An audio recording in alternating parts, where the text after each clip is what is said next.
সুপ্রিয় ভিউয়ার্স, যারা দেশ এবং বিদেশ থেকে আমার ভিডিও দেখছেন, সকলকে জানাচ্ছি আন্তরিক শুভেচ্ছা ও অভিনন্দন। ত্বকে চুলকানি হয়, ত্বকে র্যাশ পড়ে। তা এই ত্বকের চুলকানি হওয়া, ত্বকের র্যাশ পড়া এবং দেখা যায় যে ত্বক সবসময় শুষ্ক থাকে। এই শুষ্কতা থেকে বাঁচতে, বিভিন্ন ধরনের ইনফেকশন থেকে প্রতিরোধ করতে আমি কয়েকটা ঘরোয়া টোটকা নিয়ে কথা বলবো, যেগুলো মানলে আমরা শীতের সময় ভালো থাকব। প্রথমত বলবো, শীতের সময় আমরা সব সময় অনেক কাপড় চোপড় পরিধান করি, উলিন কাপড়। আমরা সুতি কাপড়টা পরিধান করব বা তার উপরে উলিন ব্যবহার করতে পারি, সরাসরি উলিন নয়। এতে ত্বকের মধ্যে চুলকায় বা ত্বকে র্যাশ করতে পারে।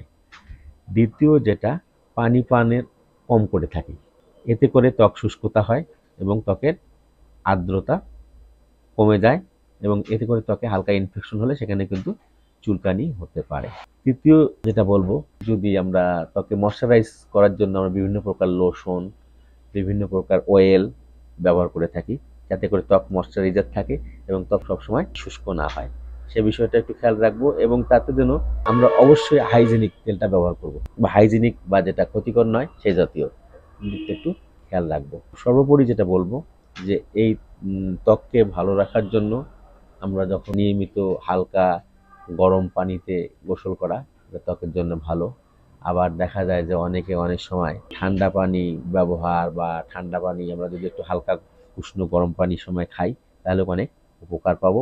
এবং পাশাপাশি আমরা কোমল পানীয়টা বা ঠান্ডা এটা কিন্তু বর্জন করব, যাতে করে আমাদের ত্বক শুষ্ক হয়ে না পড়ে, সে বিষয়টা খেয়াল রাখবো।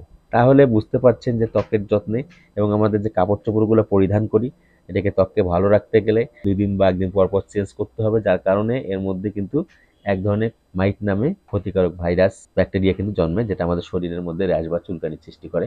আমরা কাপড়গুলি কড়া রোদে শুকাবো এবং পাশাপাশি ত্বকের শুষ্কতা রোধে, ত্বকে ময়শ্চারাইজ রাখার জন্য আমরা বিভিন্ন ধরনের তেল, লোশন বা ক্রিম ব্যবহার করতে পারি, যাতে যাতে ত্বকের মধ্যে কোনো ধরনের ইনফেকশন শুষ্কতার কারণে না হয়, সে বিষয়টা খেয়াল রাখবো। আজকে এই ত্বকের ইনফেকশন এবং ত্বকের শুষ্কতা ধরে রাখার জন্য সে বিষয়ে ছিল আলোচনা। আজকের এই ভিডিওটা যদি আপনাদের ভালো লাগে, অবশ্যই আপনারা লাইক করবেন, শেয়ার করবেন এবং কমেন্ট করবেন। এবং আপনাদের যদি কোনো মতামত থাকে, তো অবশ্যই কমেন্ট বক্সে লিখে জানাবেন। পরবর্তীতে সে বিষয়ে আমি আলোচনা করে জানিয়ে দেব।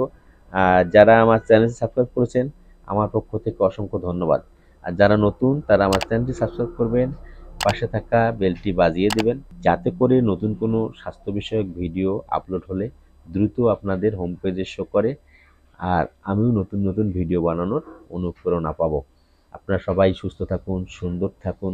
ততক্ষণ পর্যন্ত আবার দেখা হবে নতুন কোনো ভিডিওতে। আপনারা সবাই ভালো থাকবেন।